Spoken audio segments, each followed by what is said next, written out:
Hey guys, remember to like the video and hit subscribe. And last night, when we saw Treasury yields blowing out, when we saw the 10-year hit 4.5%, these are dynamics that happen when there is like extreme stress, illiquidity, run dynamics happening in financial markets. That can persist very long. When you see moves like what we saw last night, I know the Secretary Bessent there said this was not a response to what we were seeing in market volatility, that it was all, art of the deal, et cetera. Nonetheless, part of the deal. Clearly the markets were under extreme distress. And I'll just say a couple other things. The market is, I'm looking at NASDAQ 100 futures. They're still down 5.5%. The China tariffs are still huge. That's going to be Libs annihilated. There's the 10% sort of floor tariffs. Those are still in place. So look, I think it's a big relief that obviously some of this has been delayed, but I think there's still quite a bit to work through here at a very minimum before there's some sort of like true all clear. Every major index is still like deeply in the red on the year. S&P is down 9.6% on the year. Yeah, wow. Joe, it's great to have you with us here as this evolves before our eyes. One of the reporters in the driveway asked a really important question of the Treasury Secretary. Why should investors have confidence that this isn't going to change again in the next 12 hours? This just took effect at 12:01 a.m. Oh my God. The psychology at this moment. Hater alert. I mean, I think there's two things. It's like, one is like, yes, we've now seen that these headlines can change all the time. I guess like it seems plausible that, okay, for the next 90 days, you get some sort of respite on the non-China companies. But I think even outside of the stock market, you have to think about actual business investing, hiring, et cetera. And we've seen the business side sentiment surveys absolutely horrendous. We haven't gotten a lot of hard data that really speaks to what was happening economically in the middle of March. Earlier in the week, we heard Larry Fink. He said every CEO that he talks to thinks the recession has already begun. Jamie Dimon talking about recession being the base case. So even with the 90-day pause on the non-China countries, it's worthwhile to think about like what the last several days have done for the business community in terms of saying like, wait, you don't know the rules. Now we don't know what the rules are going to be for like 3 months probably. And so we continue to have this environment where if nothing else, the trading relationship is highly uncertain, which at least in the short term is not conducive to investment. But they would probably argue, yeah, it's short-term pain for long-term gain. Well, it's incredible that these headlines hit in the 1 o'clock hour ahead of the Fed minutes, which are due to come out just a few minutes from now, Joe. I guess whatever news we might have seen in them probably overshadowed by these developments. Keeping in mind it's backward-looking minutes, and they didn't know what the tariff levels were going to be. Are we just going to have an official insider trading bonanza every 90 days now? No, he's already got like a cryptocurrency that allows anybody in the world to buy him off or bribe him if he wants. So I mean, like, first place, let alone that they would be pulled back. But it speaks to the kind of uncertainty we keep hearing Chairman Powell talk about as to why the Fed isn't enticed to move in any direction because so much is so unclear. There's so much that's so unclear. Short-term market-based inflation measures going up, long-term ones going down. So much uncertainty, soft data going down, hard data still going up. I said praying Trump leaves before he's completely destroyed this country. Prayer hands. Talking to my mom because she keeps sending me shit. She said, no, Biden wasn't even running the country. I'm not sure about Trump's strategy, but I believe he loves the country and he knows what he's doing. It took massive fraud to install Biden and he did not govern the country. And I believe the Dems profited from the Ukraine war. I said, that's fine, but there's no information supporting any of this. And Trump is destroying literally everything good about this country right now out of spite. She said, there's lots of info on Biden. Trump is being strategic. Love you, Mom, heart. And then she sent me a video. Believe that Elon Musk is ruining the country. But they said no such thing when President Obama did this very same thing. Listen to how he explained it. And that includes cutting back on billions of dollars in programs that a lot of people care about. But what should be easy is getting rid of the pointless waste and stupid spending that doesn't benefit anybody. Waste we should be getting rid of, even if we didn't have a deficit. We're off to a good start. Over the last 2 years, we've pulled the plug on all kinds of ridiculous practices. Apparently, the government used to overnight containers filled with nothing. Don't ask why that is. Sure, some of these cuts aren't that big. Wow! Is Obama talking about actual waste, fraud, and abuse? In this case, it's waste. But wow, it's actually, that sounds like a thing that's just wasteful. That isn't ideologically charged one way or another, or just, unless somebody really wants to send overnight shipping containers that are empty. But no amount of waste is acceptable. Not when it's your money. Not at a time when so many Americans are already cutting back. Just as families are living within their means, government should too.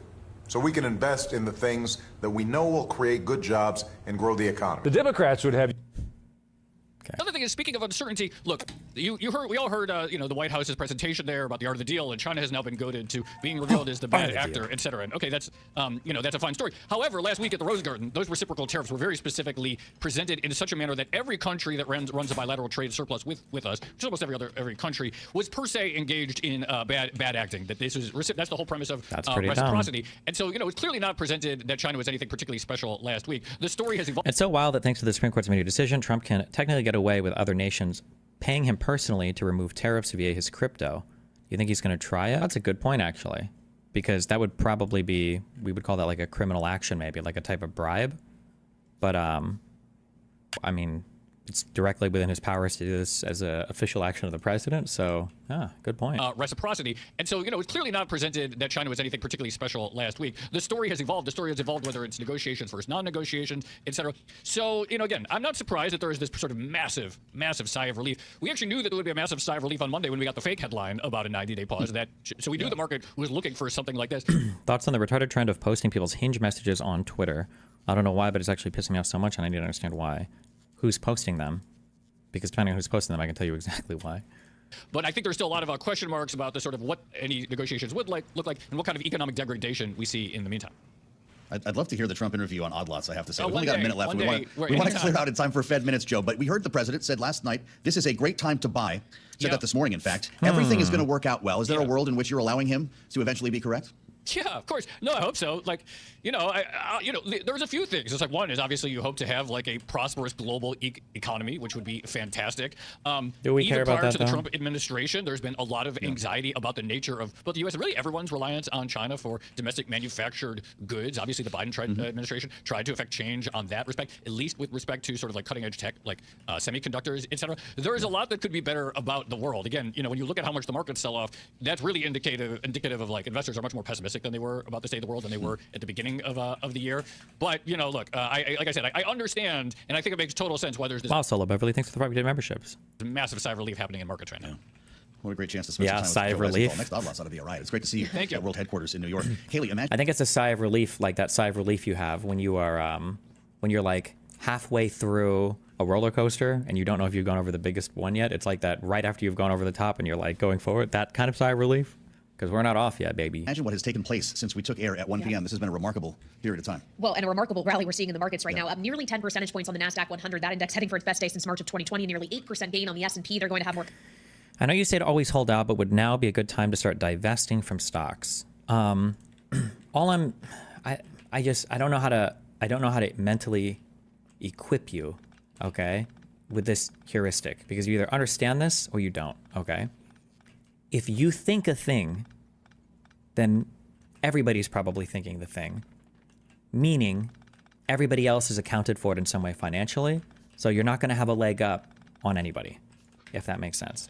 So if you think that it would be good to like move away from all US markets or whatever, then you should figure out a way to do that in a way that is financially responsible and takes into account your individual needs as an investor, because different age categories will have different things that they're looking for in their investments, and then execute that strategy. But don't ever trade emotionally under this bad assumption that, okay, I see something really bad is happening in the market, I'm going to make a big move to save myself, an undue amount of pain, because that just will almost never be the case. You're just not going to be able to trade like that. That's all I'm saying. It's all priced in, okay? Coverage of this on Bloomberg Business Week as we await the Fed minutes just moments from now as well. Carol and Tim will take it over from New York. All right, guys, thank you. Did you see Hassan's video on poverty? As it was toe curling stuff, this millionaire at a mansion is saying poor people are all right wing for... Wait, what? Link. Thank you so much. Of course, Joe and Kelly there. And folks, yes, we are taking over here on Bloomberg Business Week. Carol Massar along with Tim Stanovic. And here we've got, a rally. We've got stocks surging the most since 2020. Tim, safe to say that we are living in, I feel like, a week of superlatives. Yeah, the S&P 500 up 7.6% right now. The NASDAQ Composite up by 9.5%. The Dow Jones Industrial Average higher by 6.5%. We did hear earlier from Treasury Secretary Scott Bessent, who describes that initial Trump tariffs as maximum level. He, though, denied the bond market was impacted by a tariff change. I got to say, it was just about what... Do we think of things no one has thought of before? Yeah, it's possible. But you need a really good reason why you could think of that. And if you can't answer that question immediately, then you probably haven't. You're probably bullshitting yourself.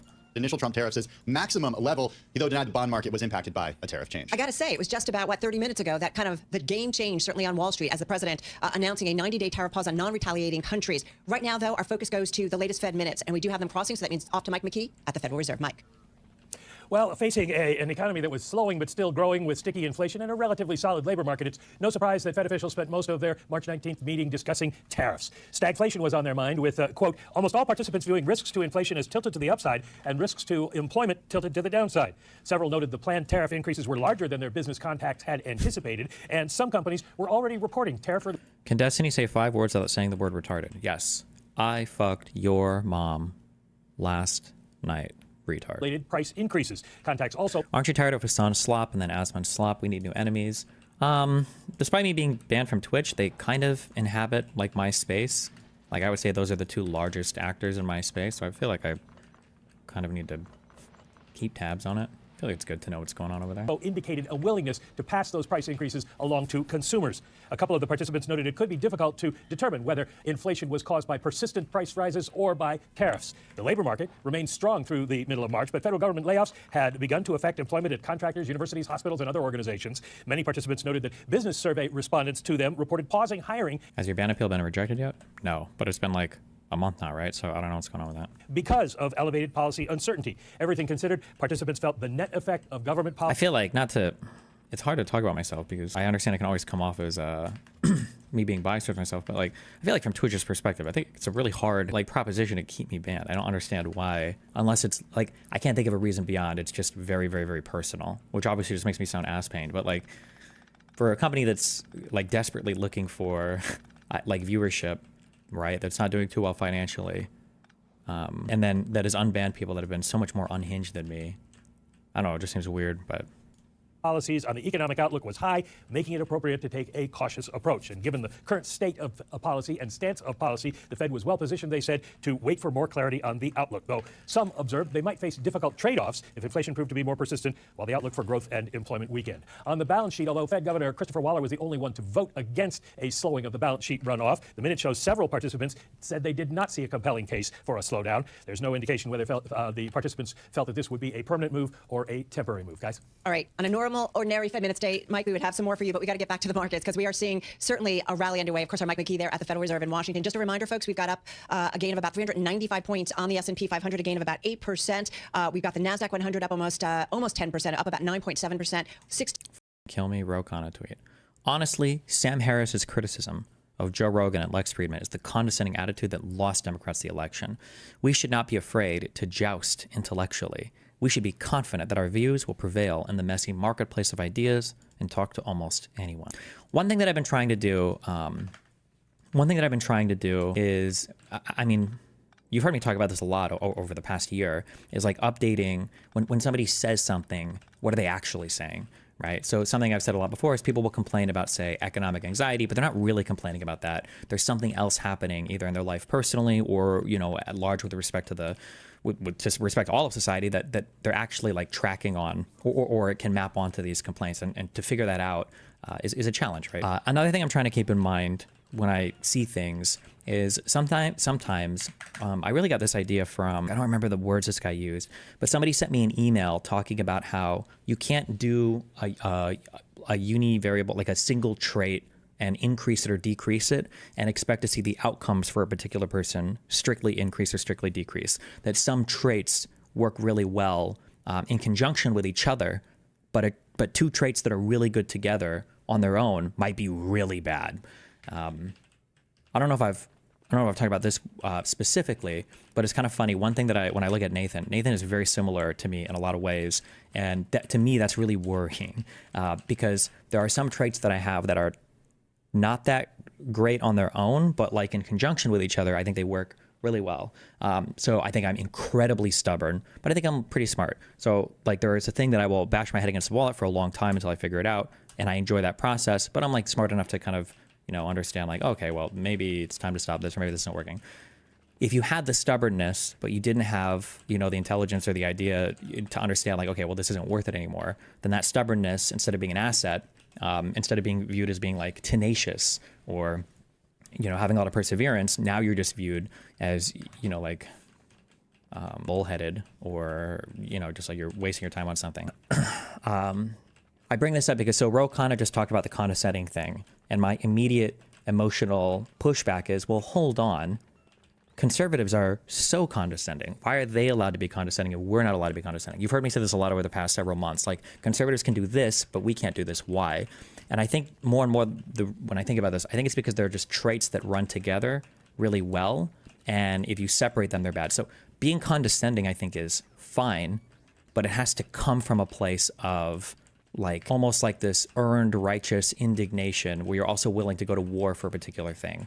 So for instance, if somebody on Twitter was like, oh, I think that all trans people are fake, and I start tweeting out, or I argue a little bit, and I'm like, well, I think that you're a bigoted piece of shit. F you. Whatever. And the guy's like, oh, well, whatever, let's argue about it. I'm like, no, you're transphobic. I'm never talking to you. You're you, blah, blah, blah, right? I'll just come off as like a condescending, soy fuck or whatever. But if you're willing to have like an argument with the person, if you get on stage with the person, if you start shouting at him or whatever there, and you're like, you're so fucking retarded, you don't understand, X, Y, Z, these thoughts don't make sense, you're a bigoted piece of shit, whatever. Even though you have a similar amount of condescension, or you could argue in my Owen Schroyer debate, right? I was very condescending to him, but I think it works when it's paired with other things. Sorry, that was a ramble.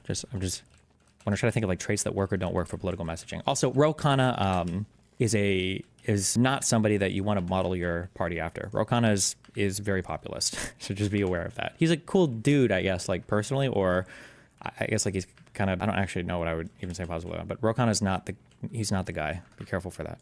1,665 points to the upside. We've seen that momentum in the equity trade build even after those Fed minutes. So why is news covering this like it's all just funny memes, left and right media? It's Twilight Zone shit. Because none of this just doesn't make any. It's just not. I don't know how you could cover this like seriously, or I don't even know what you would say. Like I said, this is meme shit. Like this just can't happen, even though it is happening. It doesn't. None of this makes any sense. 1,665 points to the upside. We've seen that momentum in the equity trade build even after those Fed minutes. So let's get to it with Gina Martin Adams. Gina Martin Adams is from Bloomberg Intelligence. She's chief equity strategist. I was disappointed when Dillahunty walked out on Andrew Wilson, but I also understood why he did. Maybe. I feel like once you're starting to invoke personal relationships, I think most people will see you as being in the okay to exit from that, which I think is basically what happened, right? Because wasn't Andrew Wilson bringing up his Matt Dillahunty's wife or whatever? Did you imply that Nathan was stubborn but not smart enough for that to be an advantage? No, I think Nathan is pretty smart, but I don't know. It might just be in my infinite humility. I just get really worried because I feel like my life ended up working out, and I feel like I got very, very, very lucky because I just happened to play the right games when I grew up. I happened to be in a family that allowed me to play enough video games to be good at them. I happened to be coming of a certain age and lose a job right as the technology for streaming even became possible. I happened to have there's just so much that worked out. I think I'm probably overthinking it though. It's probably fine. He'll be fine. I'm sure he'll be fine. I think we think about our kids and whatever. She's here in our Bloomberg Business Week studio. Gina, the NASDAQ 100 in fact did soar more than 10% at one point. Its biggest gain since October 2008. This is like a generational move on a daily basis for equity markets. How are you watching a move such as this based on the president's 90-day reprieve? How much do you want to just go home? Yes, please. October 2008 was obviously a very, very difficult time in the equity markets. You don't see these kind of moves unless the equity market is extremely, extremely nervous. And upside and downside moves to this extent are bad news. And I think if you think about it, October 2008 was followed by devastating declines in the equity market into March 2009. Right, that was the low, March 2009. Yeah, we didn't hit our lows till 2009. You've got imposter syndrome? I absolutely do not have imposter syndrome. Thank you for questioning that, though. I definitely think I'm where I'm at for a reason. I don't think any of it is a mistake. I've gone through enough ups and downs to know that I'm here for a decent reason. I've earned the spot. But I mean, there's an undeniable amount of luck that plays into everything that happens as well, right? I could have been born in Indonesia, for example. Unfortunately, the reality of today is just more volatility, more volatility. I don't know when this slows down. This maybe removes the Armageddon scenario. It does not remove the recession scenario that stocks still have to contend with. And that's troubling because we don't... Wait, so what the fuck is going on? So Trump upped tariffs on China to some arbitrary crazy amount. I think he said 150% or something. But then he said so many other beautiful countries have given him so many beautiful phone calls that he's lowering the tariffs on the rest of the world to 10%. So it's just retarded. That's it. Yeah, I don't know. Would you ever allow Nathan to live off of your success, or would you expect him to get a job and try to manage his own life quite independently? I told him he has to get a college degree before he does anything else. That's all I said. Just get your degree, okay? Don't know where we're going to go for the next 90 days. The first pause of 30 days was hard enough for the economy and the equity market. A 90-day pause, I know that we're supposed to trust that this is going to turn out better, but businesses have to make decisions in the short term, and their hands are tied for making decisions, and that means a slowdown in activity. Consumer behavior had already started to shift in anticipation of these tariffs, so that it just infuses more uncertainty into the equity market, unfortunately, maybe removes the maximum downside risk, but does not altogether remove downside risk, which is a bit troubling. I got to say, I thought about that even just personally. I was like, whoo, yay, right, market up, and then I thought, yeah, but let's see what tomorrow brings. We had a CEO on who plays in the auto parts world, and he said this environment reminds him of the great financial crisis, the COVID shutdown, and a union walkout, among the auto sector. Yeah, Swami Konagiri of Magna. Of Magna. And so all of that together, that's what he said this environment reminded him of. I mean, that's pretty heavy. Yeah, it's very, very tough because decision-making in an environment where the headlines drive, what could be the economic outcomes is very, very hard, especially when the headlines change on a day-to-day basis. How do you plan for the long-term future. I think companies would be right to plan for the worst and hope for the best. When companies are planning for the worst, that generally is going to mean a slowdown in economic activity in the short run. They can't. Yeah, imagine calling everybody. I think I missed this yesterday. I think you guys were telling me to rewind, I think. Maybe this was the part we were on. I just missed it. And I was rewatching clips this morning where Trump said that every country that was calling him, does anybody know what I'm referring to? He said that all of them were ass kissers. What the f is wrong with you? Like, again, even from a purely, like, even from a purely self-interested, like selfish piece of shit point of view, why would you say that to people who are calling you to make deals? Like you're destroying your own ability to negotiate. What the f? Why would you ever do this? In the history of our country, and in the history of our country, and don't let some of these politicians go around saying, you know, because I'm telling you, these countries are calling us up, kissing my ass. They are dying to make a deal. Please, please, sir, make a deal.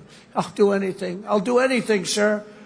And then I'll see some rebel Republican, you know, some guy that wants to grandstand. He's talking about not Paul Ryan, Rand Paul, by the way, or maybe even Ted Cruz. I don't know. But and say, I think that Congress should take over negotiations. Let me tell you, you don't negotiate like I negotiate. In the history.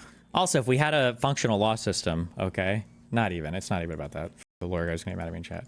Wait, I need the name. What is your name? What should I call lawyer guy? I don't actually have a name for you. Like, this goes to show in terms of, we're not exercising these tariffs as war powers due to a national emergency. He's executing economic policy. That's what he's using these for. He's doing econ policy, right? It's very obvious in the way that he talks. It's obvious in the way that he's acting. Like, the pretext for all of this is pretextual. It's fucking retarded. Of our country, and don't let. Can't plan for the best and disappoint their investor base, right? So I think this is going to be really interesting to see how companies address it in the first quarter earnings season, because they're going to have to guide investors, or at least provide some context as to how they're thinking about this environment of, we don't know where things are going. Gina, I know you don't cover individual companies, but I got to get you to weigh in on the move that we're seeing from Apple right now. It's its biggest move higher going back to March of 2020 at this point. At its highest, it was biggest move since 2008. Stock's up 12% right now. I don't understand this move because Apple relies so heavily on China. Yeah. China is retaliating. There is no change. Because, careful. If they're on Bloomberg, they absolutely know more about everything related to finance than I do. But if I had to guess from my uneducated perspective, if I have to guess, the moves are happening right now because I still don't think I don't think anybody believes what's happening. And I don't think anybody thinks that it's actually here to stay. And so I think that markets are just trying to basically price in these future cancellations of what's going on. That's why the stocks are moving like so crazily, I think. But in tariff policy against countries that are retaliating. President in fact, Trump actually minutes upped it, before, right? True, actually. Yes, again, that's true. Remember, this is not a checks and balances issue. This is a democracy doesn't work. No, the democracy is working. This is, in a way, what the people voted for. You could argue it's an information problem with the people, but what we're seeing right now is what the people want. Because we have a super easy way. I keep saying this is not a legal challenge at all, actually. If we don't like the way that the president is using this particular act from Congress, we don't even have to change the act from Congress. We can say if the president's using his powers, he should just be impeached. That's super easy. We have a process for this, but Republicans won't do it because they have to win their elections and because people are still largely disinterested. Well, that's not true, actually. The people are starting to wake up. Somebody in the subreddit posted something. They're like, I can't believe 56% of Republicans on some poll like still support this. That's crazy. I didn't dig into the poll that they were citing, but if it is true that 56% of Republicans are supporting the tariffs, that is really bad for Trump, because Trump is somebody who has enjoyed massive unconditional support from the conservative movement, like 85% plus on like almost everything all the time. So if those numbers are moving below 70%, if they're like 50% or something, that's good. There is no change in tariff policy against countries that are retaliating. President in fact, Trump actually minutes before, we heard on True Social that the president was doing this 90-day reprieve. We saw tariffs upped on China. So why is Apple higher? Well, a couple of reasons. This is a failure of Congress, which has been broken for a long time. No, Congress is not broken. It is the people. Okay? It's the V for Vendetta scene where he's talking at the TV and he's like, I understand why you gave your freedoms away or blah, blah. He's like, if you're trying to figure out who to blame for what's going on right now, you need only look in the mirror. Okay, and that is true. Congress is a representation of the people, and that's, yeah. As much as Trump would like to be able to tariff China specifically, China can filter a lot of goods through those companies, those countries that are not getting tariffed, that did not retaliate. So there's a little bit more flexibility in the supply chain if you can filter some of the goods through some of Southeast Asia. Also, keep in mind, somebody posted in my chat earlier about I do shipping for truck stuff, and orders are down like 40%. There's a good chance that there's a ton of damage that's already happened that we just haven't seen yet, because it just hasn't had enough time to filter through all of the different market mechanisms to reach consumers. So that could be the case as well. Can you repeat what you said about the IRS yesterday? I was arguing with a magnet, but couldn't remember the numbers. There's like some there's some $500 billion of revenue every year that the IRS just doesn't have the resources to go after. That's just outstanding, that's owed to the IRS. So, the skeptic in me says, good luck actually tariffing China, when there's a lot of global trade is a global phenomenon, not a country to country phenomenon. The second thing I think is just this is a bounce into deepest oversold gets a bounce back to the strongest degree. So if you're deeply, deeply oversold, you should see the deepest oversold stocks ultimately bounce back first and strongest. So I don't want to totally suggest that this is really fundamentally based. This is by the most oversold stocks on a bounce back. Having said that, how to fix it's the people problem? Fixing people is a big one. You'd have to change the media environment. You'd have to change the way that politicians behave. You'd have to do a lot of cultural stuff. Like, the first thing is you have to recognize that there's a problem. But I mean, like, there's a ton of different levers that can act on how people think and feel. Parents in the household, teachers in schools, the education system in general, like civics education and stuff, how politicians communicate to people and what they try to do to win elections, local ordinances on how you fund local elections, how the media functions, how alternative figures act online, the rules that we like. There's so many different ways that you influence this, but we don't. There are just a couple like base assumptions that Americans have about, say, like freedom of speech or the media, and those assumptions are largely unchallenged. And as long as Americans aren't willing to critically look at them, there's no chance that we make any improvements on them, and there's no chance that we significantly improve the environment that we're in. At 493 names in the S&P 500 are higher as we speak, only 10 or lower. Having said that, looking at the charts of the major equity averages here in the U.S., Gina, and the straight line up, is that also an indicator, yes, of oversold, but also it is tariffs. It is tariffs that is weighing so much down. Yeah, because tariffs have so many implications for the economy. They have implications for the currency. They have implications for the appetite for U.S. debt. This is all intermingled. This is a big, big macro phenomenon. And going from a less than 5% average tariff rate to a 20% average tariff rate would have been catastrophic. And there's no doubt about it. Any opinion on the IRS handing over migrant tax information to ICE? I don't know. I don't know if anybody can compel the IRS to do that. Top IRS officials said to resign after a deal to give ICE migrants data.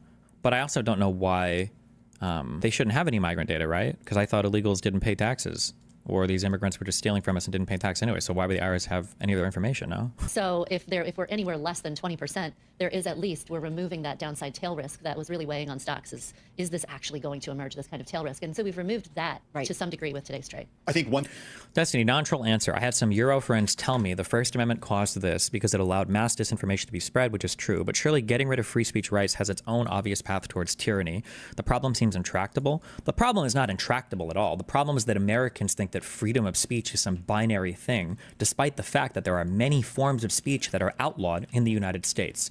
But if you even suggest that we need to reanalyze like how we do freedom of speech or how we do media stuff in the United States, a lot of Americans just lose their mind. And they instantly say that, well, if you take away all of our freedom of speech, then now we're completely fucked. It's like, okay, nobody's going to take away all of it, and you're unwilling to analyze any of it. So what? I've had this exact same line of dialogue in a million different debates. Like, okay, so you're saying that if we go down this, we need more restrictions on media or more laws regulating this. You're saying it's a one-way ticket to hell? Like we can't even embark on that journey and ask questions and figure out anything at all? Because if you're saying that we can't do anything, so we just say, well, right now the path we're already on, I used to say, is leading us to the destruction of this country. Now I would say has already led us to a highly destructive era of our country. The path that we're on right now is not working, right? Isn't there some analogy for, I want to say I just invented this in my mind, but I know I didn't invent this in my mind, and I read this somewhere. If there's a cliff or like a waterfall, and you're in a boat, and the cliff drop-off is here, the human instinct is to try to row against the current as much as possible, even if you have no hope of rowing against the current long enough to keep yourself from falling over the edge, right?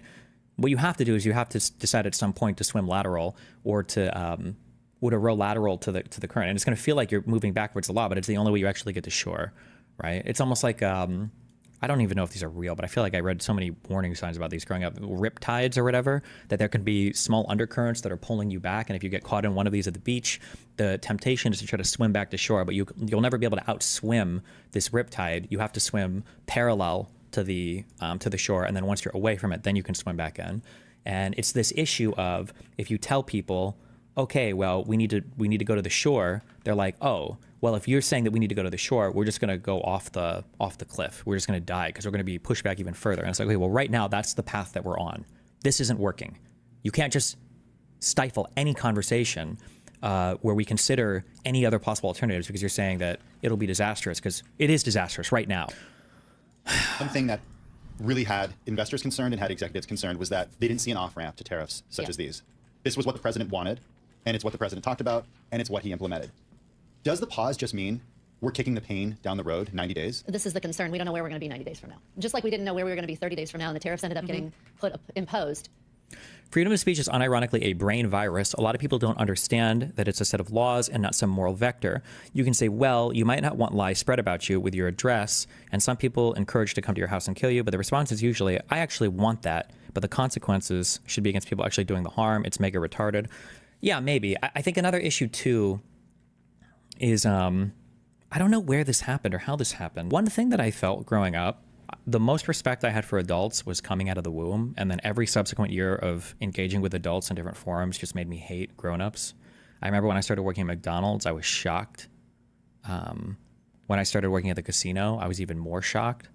And I remember for probably 3 or 4 years, from like 18 to 21, just thinking, all of these people think that they're better than everybody else just because they've, worked a 9-to-5 for 20 or 30 years. But there are so many people coming into my casino, coming into my McDonald's, that like I would be embarrassed to be seen in public with you because of how you act towards other people, towards service workers and shit. I remember thinking that so much. I don't know what it is, but when we look at our children, I'm trying to think if this is real or if parents just do this because they're just assholes. Whenever you give a child something, you tell the child that this isn't a right, this is a privilege, right? And then you let them have something, you tell them you can drive now, but you have to be careful when you drive. You can have a phone now, but you have to be careful when you have a phone.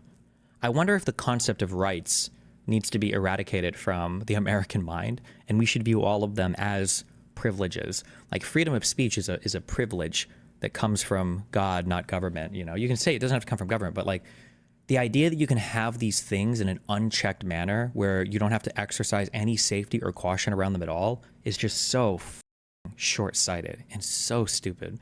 Because freedom of speech won't work if you can, if other people are using it as a weapon. Like, it just doesn't. And there are some reasonable limitations that like everybody even agrees on for freedom of speech, right? Like nobody wants most people don't want child porn.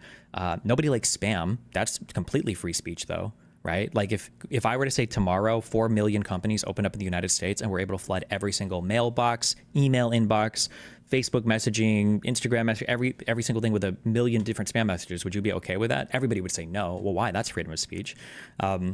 Americans just aren't capable of critically analyzing that free speech right and thinking, okay, well, something is clearly not working here. How can we change this so that we can not destroy our country?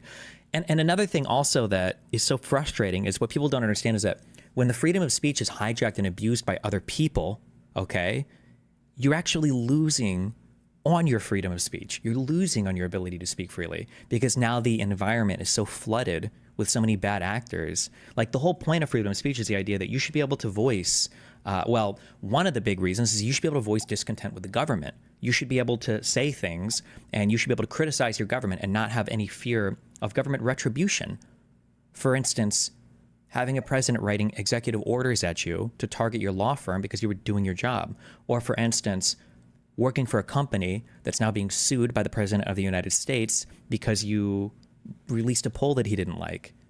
So when these types of things are happening, and then half the people are using their freedom of speech to defend it, well, where is our freedom of speech now, right? It doesn't, at this point, it's not working. We're losing our freedom of speech because of the way that people are exercising it. You have to have some kind of balance here, but why is freedom of speech so uniquely misunderstood in America? Well, I think we broke off from the UK, we broke off from the United Kingdom, and then from that point forward, well, I shouldn't say from that point forward, from my lifetime forward, and probably it feels like for a lot of American history, there's the USA, and then there's Europe, and Europe is just one big thing. I was probably, I'm being totally honest, 15 or 16 years old when I first learned that there was another democracy in the world besides the USA. I grew up thinking the US was the only democracy. I thought that all of Europe was socialist. Maybe that's because I grew up in a Cuban household with my mom, or because I grew up as a super Republican in a Republican household. But I thought that America was the only democracy in the world, because you hear that so often. Like, America is the freest country, the only free country on the planet. You hear that so often. I don't know how common of a thought that is amongst older Republican, Cold War era Republicans. Yeah, I don't know. It's just, yeah. So when you have this thought that we have the most unique freedom of speech in the entire world, yeah, you just have stupid thoughts about it. It's stupid. Yeah. On Canada and Mexico, and then we sort of reversed out of some of that. Yeah. Where are we going to be in 90 days? The second quarter will be over. We will have tariffs on somebody. Yeah. Tariffs are moving higher, incrementally higher, which is eroding the profitability outlook for the S&P 500. How much it erodes it is now the question mark. How much does it erode the economic outlook? How much does this create really difficult conditions for the Fed to try to ease? Because in the short run, we will have inflation. We know this. Consumers are already pulling forward purchases. So we know that we're going to have inflation, and growth is probably going to look kind of okay. But companies can't plan on that into perpetuity. They can't plan on stability.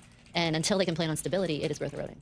Two things, and you mentioned the Fed in those minutes, and Mike mentioned this, that the Fed said it may face difficult trade-offs if inflation is more persistent, and this is something we've talked about, especially if it's a slower growth environment or a recession. You mentioned, though, earlier the connection between tariffs and U.S. debt, right? We've all been watching the U.S. Treasury trade and, the auctions today, which the auction today seemed to have gone well.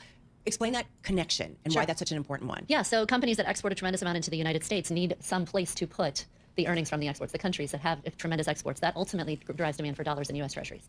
So to the degree that we are going to cut off the trade, we are going to say we no longer want your imports, they no longer have a reason to buy U.S. Treasuries, U.S. dollars. So it just removes that source of support, that source of demand. It doesn't mean you can't find it elsewhere. You can find it domestically. You can find it in other trade partners. But it's incredibly complicated. Can you describe what you think free speech is for a second? Because it sounds like you're representing it, or it doesn't sound like you're representing it accurately as a concept. It's the idea that you should be able to have a thought, give an opinion about something without fear that the government is going to criminalize something on some ideological line, basically. The government can't criminalize you for having a certain religion or for saying a certain thing that might be critical of something especially related to the government, but that the government can't criminalize these activities. If we move to an environment where we're not an importer of goods, the need for U.S. dollars, U.S. financial assets is more limited, right? And Sorry, I've been pausing and answering chat so much. She's bringing up my thing here. The idea that the U.S. she's saying in a more specific sense, she's talking about the power of the dollar, but she's bringing up this argument that the United States is able to be crazy with tariffs and have all this sway on world markets because of the fact that we are a net importer of goods. We import so much, so many markets are reliant on us.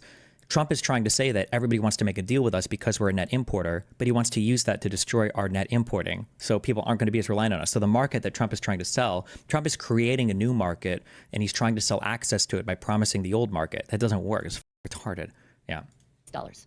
So it just removes that source of support, that source of demand. It doesn't mean you can't find it elsewhere. You can find it domestically. You can find it in other trade partners. But it's incredibly complicated. If we move to an environment where we're not an importer of goods, the need for U.S. dollars, U.S. financial assets is more limited, right? And I think that we're going to have to work through those dynamics. We've already seen this occurring with China over the last 10 years. They've reduced the degree to which they own U.S. Treasuries. They've shortened the duration of their ownership of U.S. Treasuries.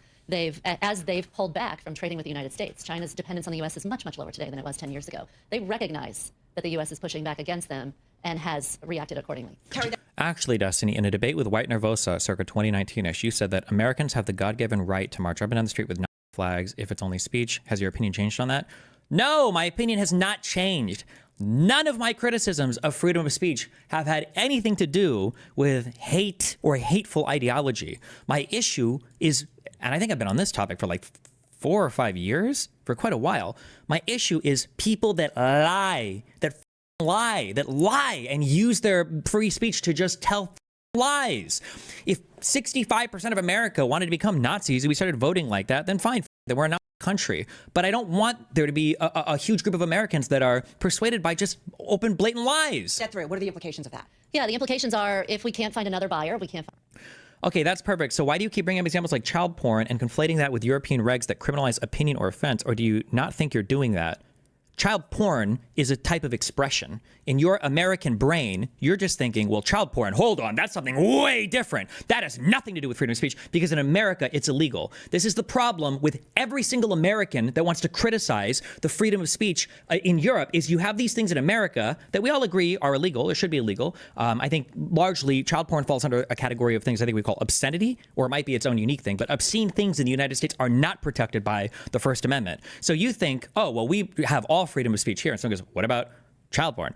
Well, that's not speech. What are you talking about? Okay, but then if I were to show you a country where they say, we've banned all porn, my guess is your American brain would go, you've banned porn? Wow, how anti-free speech of you. You're not even going to defend the right to have pornography?